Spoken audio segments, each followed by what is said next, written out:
Hello Afnan, once again a very good morning to you. Welcome to our physics class जिसमें हम लोग पढ़ रहे हैं अपना प्यारा सा चैप्टर यूनिट्स एंड मेजरमेंट। और कल हम लोग की पहली क्लास थी, तो पहली क्लास में काफ़ी मज़ा आया तुम्हें। MKS, CGS और FPS हमने अच्छे तरीके से देखा। SI यूनिट को डिराइव करना सीखा। हमारे पास 7 बेस यूनिट्स थी, उन्हीं हेल्प से हम लोगों ने अलग अलग क्वांटिटी की हम लोगों ने यूनिट निकाली। जिस तरीके से फोर्स की निकाली थी, प्रेशर की निकाली, डेंसिटी की निकाली, काइनेटिक एनर्जी की, पोटेंशियल एनर्जी की, कई सारी क्वांटिटी की हम लोगों ने SI यूनिट्स कल शाम की क्लास में हम लोगों ने निकाली थी। काफ़ी मज़ा आया होगा, काफ़ी चीज़ें मतलब आने लगी। अभी फुल नहीं आएगा, फुल इतनी जल्दी नहीं आता। काफ़ी प्रैक्टिस करोगे तब एकदम अच्छे से क्लियर होगा, लेकिन फिर भी इंटरेस्टिंग लगा होगा, मज़ा आया होगा। ठीक है, आज वापस से हम लोग अपने चैप्टर पे आ रहे हैं और आज भी हम लोग काफ़ी इंटरेस्टिंग चीज़ देखने चल रहे हैं। फटाफट आ जाओ अपने NCERT पर। ठीक है भाई, और कल की तरीके से ही कंसंट्रेट होकर के वीडियो देखना है। आज भी तुम्हें ढेर सारे होमवर्क देंगे जिससे और भी मज़े आएंगे। ठीक है, चैप्टर बहुत ही मज़ेदार किस्म का लग रहा है भाई। तो कल हम लोगों ने देखा था इंट्रोडक्शन और the international system of units, जिसमें MKS, CGS और FPS को जाना, बेस यूनिट को जाना और उसके बाद यूनिट्स को डिराइव करना हम लोगों ने जाना। ठीक है, आज हम लोग ये सिग्निफिकेंट फिगर अभी के लिए हम छोड़ रहे हैं, क्योंकि जो कल हम लोगों ने पढ़ा था उससे थोड़ा सा रिलेशन ये डायमेंशंस ऑफ फिजिकल क्वांटिटी का है। डायमेंशंस ऑफ फिजिकल क्वांटिटी का है, तो इस टॉपिक को पहले हम देखेंगे। तो आज हम लोग का कंसर्न टॉपिक जो होने वाला है वो डायमेंशंस ऑफ फिजिकल क्वांटिटीज, और ये दूसरा रहेगा डायमेंशनल फॉर्मूले एंड डायमेंशनल इक्वेशंस। तो ये दो टॉपिक आज हम लोग अपने इस वीडियो में कवर करेंगे। चलो फटाफट आ जाते हैं अपने PDF पर और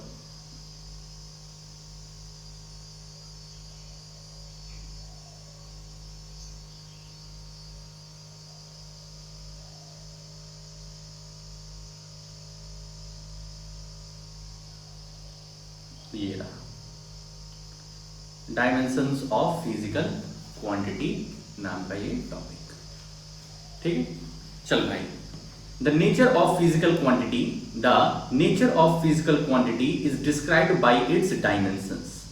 कह रहे हैं कि जो फिजिकल क्वांटिटी है, फिजिकल क्वांटिटी मतलब ऐसी क्वांटिटी जिसको हम देख सकते हैं, जिसको हम छू सकते हैं ना भाई, उसी को हम क्या कहते हैं, फिजिकल क्वांटिटी। तो उसके नेचर को डिस्क्राइब करने के लिए हम कुछ डायमेंशंस का इस्तेमाल करते हैं। All the physical quantities represented by derived units can be expressed in terms of some combination of 7 fundamental or base quantities। तो सबसे पहले जो अपनी 7 फंडामेंटल या बेस यूनिट हैं उनके डायमेंशन हमको पता होने चाहिए। उनके पता होंगे तभी हम दूसरी चीजों को बता सकते हैं। तो सबसे पहले हम यहाँ पर जो अपनी फंडामेंटल बेस यूनिट है उनको जान लेते हैं भाई। तो सबसे पहला अपना क्या था, length. Length, mass, time, first, second, third, fourth अपना हो जाएगा टेम्परेचर, जिसको थर्मोडायनेमिक टेम्परेचर भी कह सकते हैं, टेम्परेचर। पांचवा हो जाएगा अमाउंट ऑफ सब्सटेंस,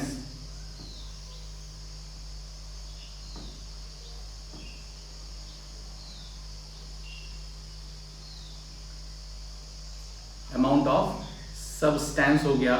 छठवां हो जाएगा क्या अपना, टेम्परेचर हो गया, अमाउंट ऑफ सब्सटेंस हो गया, और छठवां अपना ल्यूमिनस इंटेंसिटी।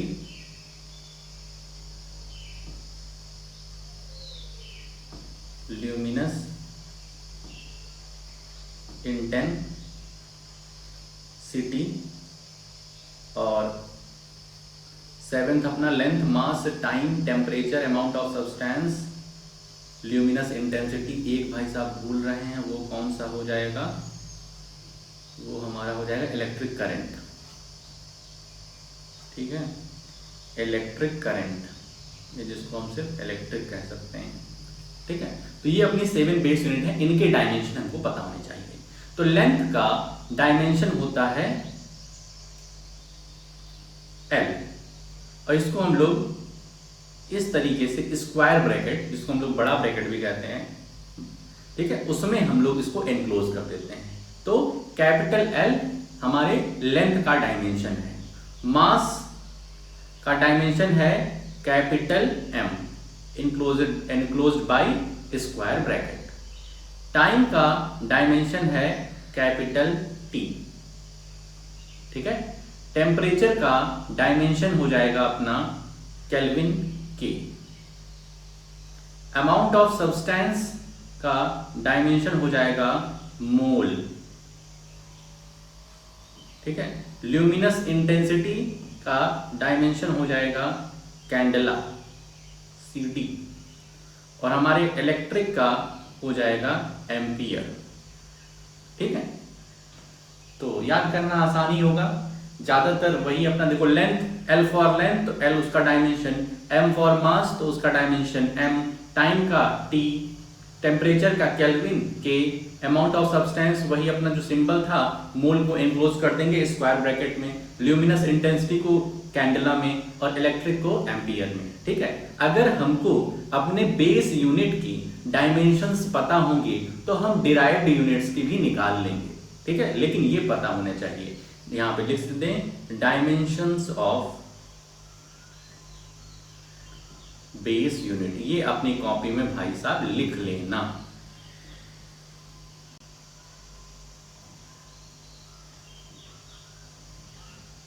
चलो भाई वापस से अपने एनसीईआरटी पे आते हैं। We shall call these base quantities as the 7 dimensions of the physical world, which are denoted with the square brackets this.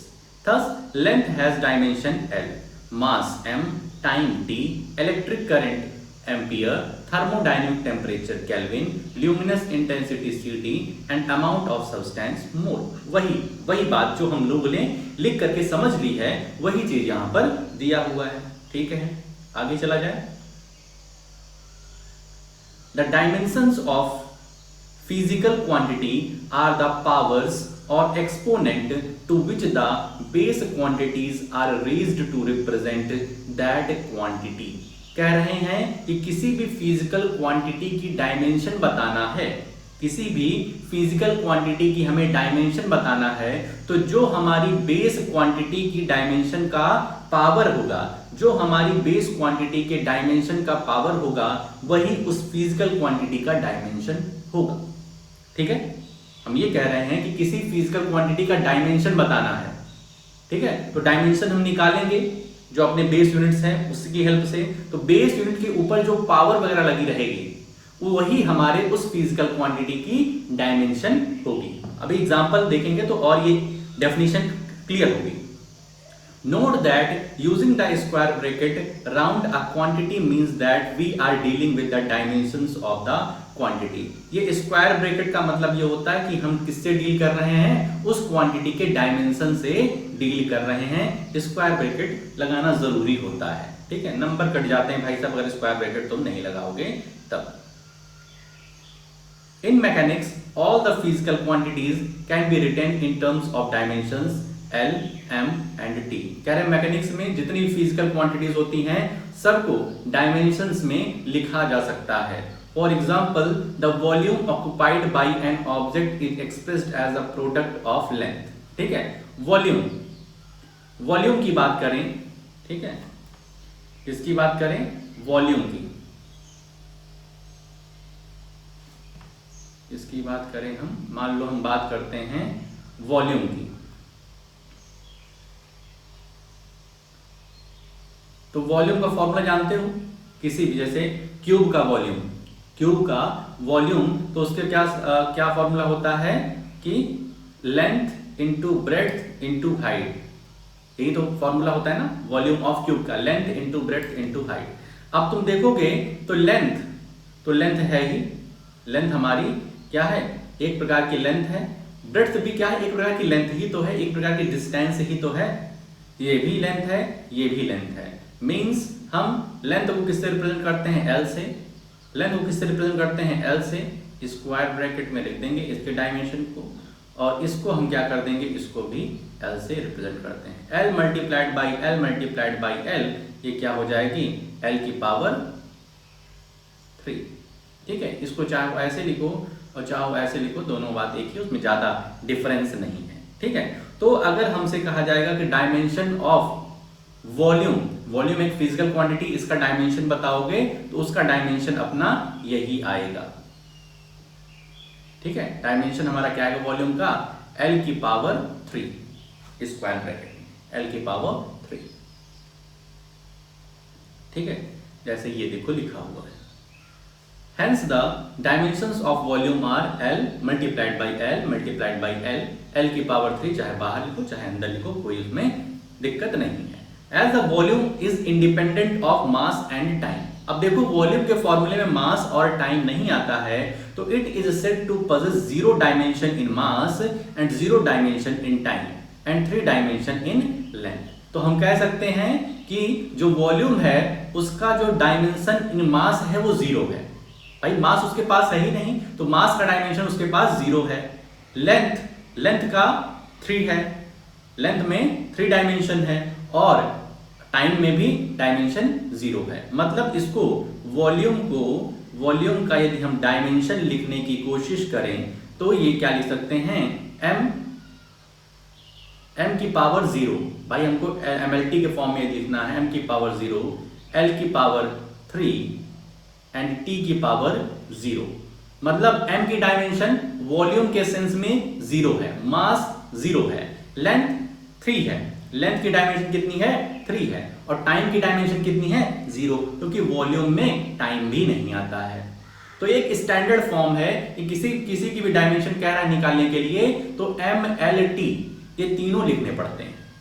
ठीक है, ये तीनों लिखने पड़ते हैं। यदि नहीं लिख रहे हो, मान लो क्वेश्चन में कह रहा है, जैसे इसी में वॉल्यूम में पूछा जाए कि मास की डायमेंशन कितनी है, तो तुम कहोगे सर जी हमारा तो सिर्फ इतना आया है, मास तो इसमें दिख ही नहीं रहा है। नहीं दिख रहा है इसका मतलब मास की डायमेंशन 0 है, लेंथ की डायमेंशन 0 है, सॉरी लेंथ की डायमेंशन 3 है, और टी की डायमेंशन 0 है। ठीक भाई, और देखते हैं, और बहुत सारी इसमें दिए होंगे। Similarly force as the product of mass and acceleration. अब फोर्स का निकालते हैं, आओ फोर्स के डायमेंशन निकालते हैं हम लोग।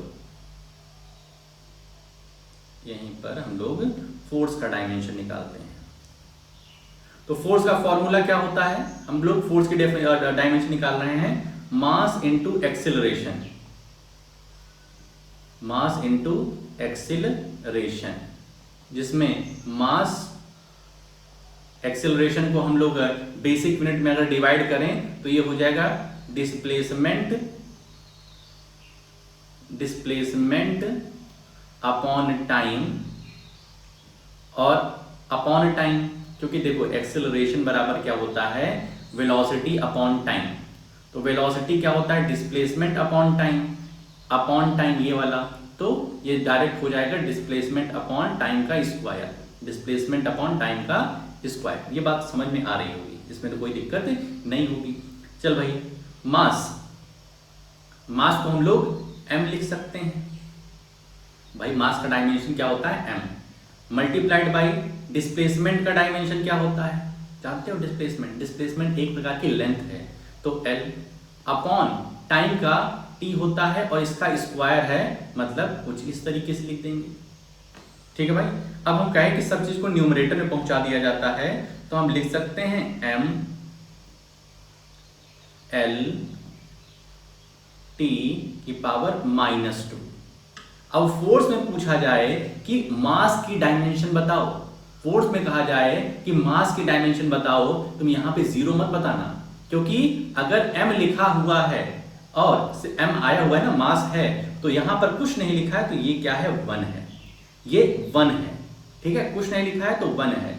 अगर मास है ही नहीं तब मास की डायमेंशन 0 होती है, तब हम ऐसे लिखते हैं मास 0, मास की पावर क्या होती है 0, तो ये इक्वल्स टू 1 हो जाता है। बात समझ में आ रही है, मास की डायमेंशन 0 वहां पे होगी जहां पर मास फैक्टर होगा ही नहीं, लेकिन अगर मास है और पावर कुछ नहीं दी है तो मास की डायमेंशन 1 है। ठीक है, तो इसका क्या है, इसको हम बोलेंगे MLT-2, इसको हम इस तरीके से भी लिख सकते हैं, एक बड़ा ब्रैकेट लगाएं, mLT माइनस 2, ठीक है, चाहे इस तरीके से लिखें चाहे इस तरीके से, दोनों एक ही बात है, ठीक है। ये एडवांस स्टेप है, थोड़ा सा स्टेप आगे बढ़ाएंगे तो mLT माइनस 2 हो जाएगा, ठीक है, mLT माइनस 2, ये देखो आ गया है। Thus the force has one dimension in, तो फोर्स के पास वन डायमेंशन है मास की और वन डायमेंशन है लेंथ की और टाइम की, देखो यहाँ लिखा है one dimension in mass, one dimension in length and -2 dimension in time. Time की जो डायमेंशन है वो -2 है। The dimension in all other base quantities are 0। और भी जो बेस क्वांटिटी हैं, केल्विन हो गया, कैंडेला हो गया और तुम्हारा क्या हो गया, मोल हो गया, इन सब की क्या हो गई डायमेंशन, इन सब की 0 हो गई। भाई वो भी तो बेस क्वांटिटी है, चाहे तो हम उसको भी लिखें सी, चाहे तो उसको भी हम यहाँ पे लिखें, जैसे m की 1 हुई, l की 1 हुई, t की -2 हुई, तो यहाँ पे चाहे तो कैंडेला लिखें, कैंडेला की 0 हुई, मोल की 0 हुई, टेम्परेचर केल्विन की 0 हुई, चाहे तो ये सब लिखें, नहीं तो ये अंडरस्टूड होता है। हमारा स्टैंडर्ड सिर्फ इतना है, mLT लिखते हैं, बाकी सबको हम मान लेते हैं कि वो सब 0 है, चाहे तो लिख सकते हैं भाई साहब, जैसे ये वैसे ये सब भी। Note that in this type of representation the magnitudes are not considered. ध्यान रखना, इसमें हम लोग मैग्नीट्यूड को कंसीडर नहीं करते हैं। मैग्नीट्यूड का मतलब होता है जैसे 2 किलोग्राम मीटर पर सेकेंड स्क्वायर, जो तो 2 है, जैसे फोर्स इक्वल्स टू आया है 2 किलोग्राम मीटर पर सेकेंड स्क्वायर, तो इसमें मैग्नीट्यूड को कंसीडर नहीं करते हैं। 2 वगैरह को जो कांस्टेंट टर्म है उनको हम कंसीडर नहीं करते हैं। It is the quality of the type of the physical quantity that enters.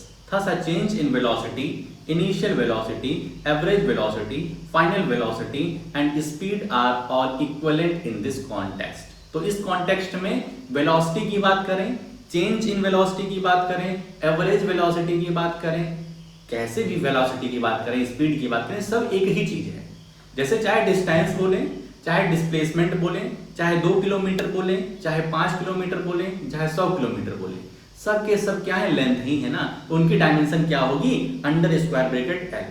चाहे हम 5 किलो बोलें, चाहे 10 किलो बोलें, चाहे 0.1 किलो बोलें, सब क्या है, मास है, तो वो m के अंदर आएगा। मतलब कि उसके क्वांटिटी पर बात नहीं बनती है। क्वांटिटी समझ रहे हो ना, वो 2 किलो है, 5 किलो है, 10 किलो, उससे मतलब नहीं है, क्या चीज है, किलोग्राम है क्या, ग्राम है क्या, पाउंड है क्या, मास अगर है तो उसको कैपिटल M से, चाहे वो किलोग्राम हो, चाहे वो ग्राम हो, चाहे पाउंड हो, चाहे जो, अगर वो मास की बात कर रहा है तो कैपिटल M में जाएगा। वो चाहे सेंटीमीटर की बात कर रहा है, मीटर की, किलोमीटर की, चाहे 10 फुट की बात कर रहा हो, किसकी बात कर रहा है, वो लेंथ की बात कर रहा है, तो कैपिटल L अंडर ब्रैकेट। समझ रहे हो। टेम्परेचर में वो सेल्सियस की बात करे, केल्विन की, सॉरी टेम्परेचर नहीं, टाइम में वो सेकंड की बात करे, मिनट की बात करें, आवर की बात करें, वो सब के सब क्या रहेंगे, कैपिटल टी स्क्वायर ब्रैकेट के अंदर। समझ रहे हो, मतलब कि उसका वो डिपेंड नहीं करता कि वो कितना, मतलब 10 किलो है, 50 किलो है, या फिर किलो में वो किलोग्राम है, ग्राम है। अगर मास है तो कैपिटल M, यदि टाइम है तो कैपिटल T, अगर वो लेंथ है तो capital L। I hope so clear हो गया।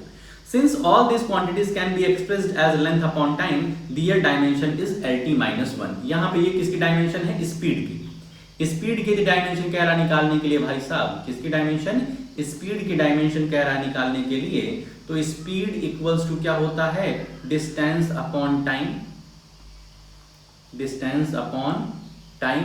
तो डिस्टेंस एक प्रकार की क्या है, लेंथ है, और टाइम एक प्रकार का क्या है, अब टाइम तो टाइम ही होता है। तो इसको यदि हम ऊपर ले जाएंगे तो कैपिटल L और T की पावर -1 हो जाएगा। और ध्यान रखना, L की पावर यहाँ पे 0 नहीं है, L की पावर 0 तब होता है जब L यहाँ पर होता ही नहीं, यहाँ पर M की पावर 0 है, तो इसको हम क्या लिख सकते हैं, ऐसे M0 L की पावर 1 T की पावर -1। ठीक है, M की पावर 0। स्पीड में मास की जो डायमेंशन है वो 0 है, मास है ही नहीं, लेंथ की डायमेंशन 1 है और टाइम की डायमेंशन -1 है। आई होप सो कि क्लियर हो रहा होगा डायमेंशन, बहुत ही इंटरेस्टिंग लग रहा होगा भाई साहब। ठीक, अब अपना दूसरा टॉपिक, आज का लास्ट टॉपिक, डायमेंशनल फॉर्मूले एंड डायमेंशनल इक्वेशंस। ठीक है, डायमेंशन फॉर्मूला क्या होता है और डायमेंशन इक्वेशन क्या होता है, इसमें देखना है। The expression which shows how and which of the base quantities represent the dimensions of physical quantities is called the dimensional formula of the given physical quantity. मतलब ऐसा एक्सप्रेशन जो कि ये शो करता है कि हमें किसका डायमेंशन लेना है, किस फिजिकल क्वांटिटी का डायमेंशन लेना है। ठीक है भाई, हर जगह मास नहीं होगा, हर जगह लेंथ नहीं होगा, हर जगह टाइम नहीं होगा। ठीक है, सभी जगह मतलब एक ही फॉर्मूले में सारे इंप्लीमेंट नहीं होंगे। किसी में मास होगा तो टाइम नहीं, किसी में मास लेंथ दोनों होगा तो टाइम नहीं, किसी में लेंथ टाइम दोनों होगा तो मास नहीं होगा। जैसे कि अभी हम वेलोसिटी वाले टर्म में देखें कि लेंथ और टाइम तो था लेकिन मास एब्सेंट था।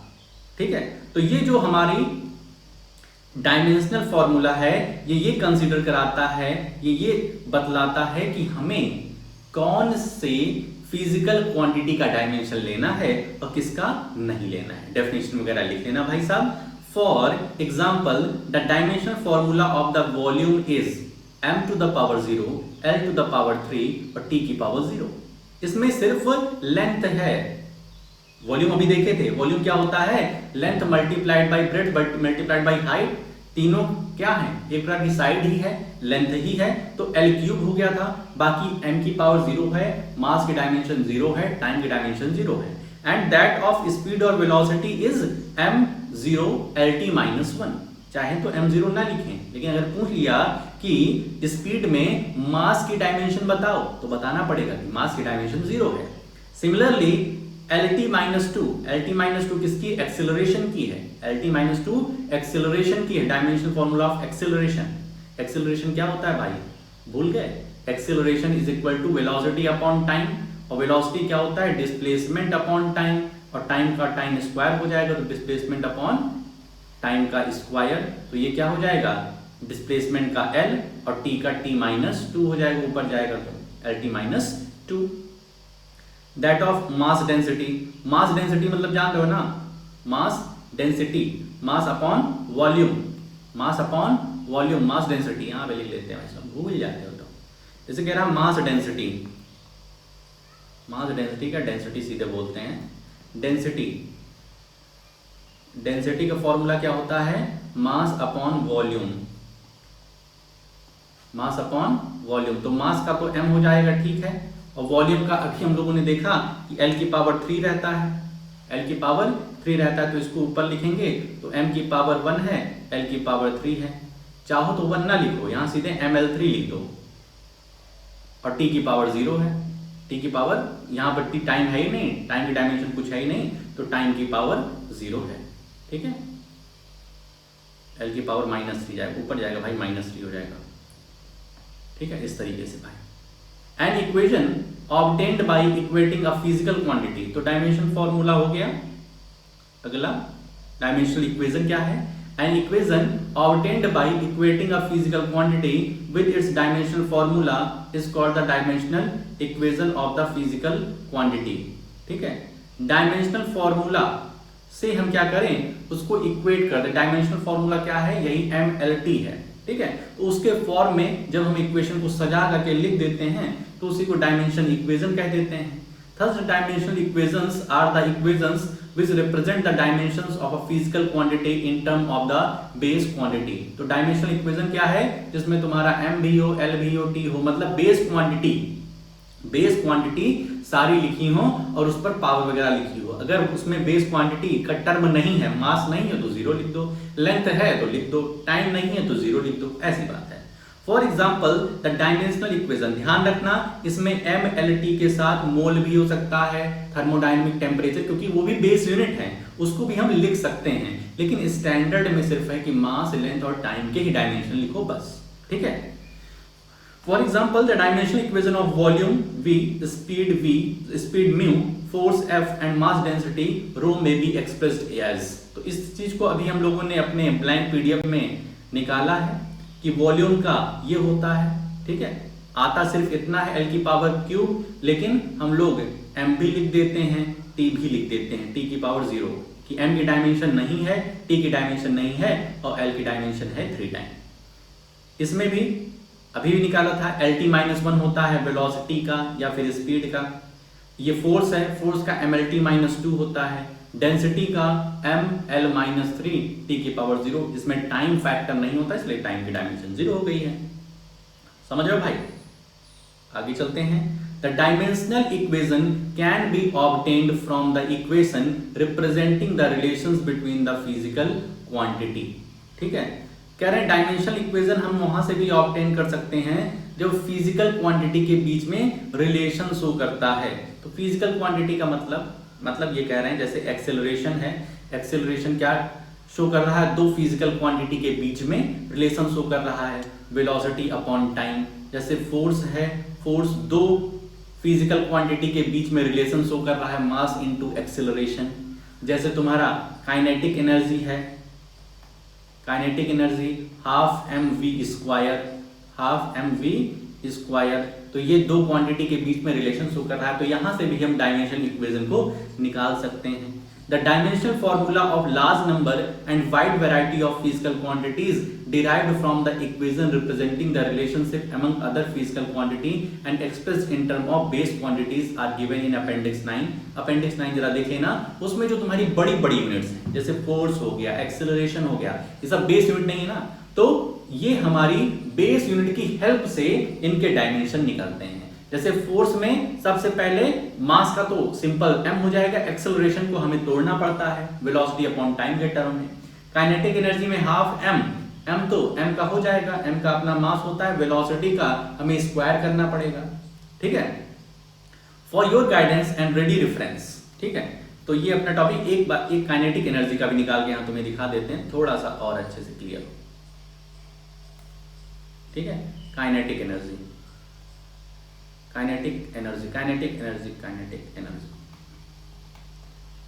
Half mv square. ठीक है, अभी हम लोगों ने पढ़ा कि हमको कांस्टेंट से मतलब नहीं है, हम सिर्फ और सिर्फ mv स्क्वायर से डील करेंगे। किससे डील करेंगे? mv square. इसका हमें डायमेंशनल फॉर्मूला निकालना है। तो mv स्क्वायर, तो m से तो कैपिटल M हो जाएगा। ठीक है, मल्टीप्लाइड बाई v स्क्वायर है, ध्यान रखना v स्क्वायर है। तो v का फॉर्मूला क्या होता है? v क्या है? अपनी वेलोसिटी है, स्पीड है, कुछ भी कह सकते हैं। तो displacement upon time, displacement upon time का स्क्वायर है, इस बात का ध्यान रखना है।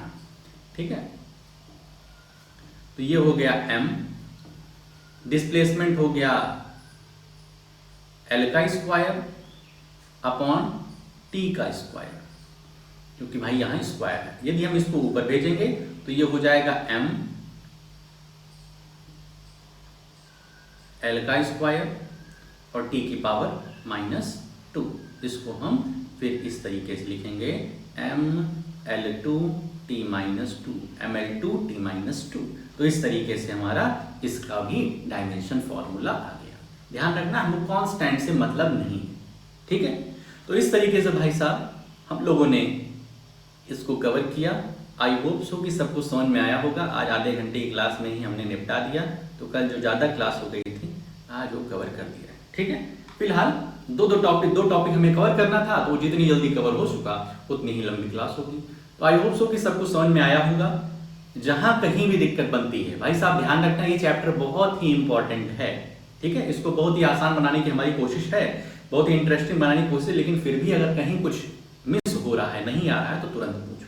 ठीक है, अब तुमको इससे रिलेटेड जो क्वेश्चन देंगे, कुछ क्वेश्चन देंगे, तो उसको भी अच्छे तरीके से अपने कॉपी में कर लेना और हमें भेज देना। तो आज के लिए अपने इस वीडियो में हम लोग इतना ही रखते हैं, मिलते हैं नेक्स्ट वीडियो में। ओके।